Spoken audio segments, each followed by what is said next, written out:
আল্লাহ পাক তার প্রতি রহম করুন যে আমার এই কথাগুলোকে অন্যের কাছে পৌঁছে দেবে। নবীজির ভাষণ। এরপর নবীজি বলছেন, জেনে রাখো নিশ্চয়ই তোমাদের পরস্পরের, মুসলিমদের পরস্পরের সম্পদ, পরস্পরের রক্ত, পরস্পরের এই যে জান মাল ইজ্জত, এগুলো একে অপরের জন্য হারাম। মুসলিমদের পরস্পরের রক্ত, পরস্পরের ইজ্জত সম্মান একে অপরের জন্য হারাম। এর হানি করা একে অপরের জন্য হারাম। ঠিক যেমন আজকের এই দিন হারাম, এই শহর হারাম, এই মাস হারাম। নবী করিম সাল্লাল্লাহু আলাইহি ওয়াসাল্লাম বলছিলেন, জেনে রাখো তিনটা বিষয়ে যেন তোমাদের অন্তর কখনো খেয়ানত না করে।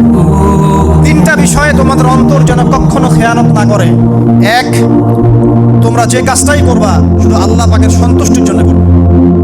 তোমরা যে কাজই করবে শুধু আল্লাহর সন্তুষ্টির জন্য করবে। তোমাদের শাসক বর্গের কল্যাণ কামনা করবে। তোমাদের শাসক বর্গের কল্যাণ কামনা করবে। 3 নাম্বার, মুসলিমদের জামাতকে আঁকড়ে ধরে রাখবে। মুসলিমদের ইউনাইটেড কমিউনিটিকে আঁকড়ে ধরে থাকবে। এই তিনটা বিষয় পালনের ক্ষেত্রে তোমাদের অন্তর যেন খেয়ানত না করে।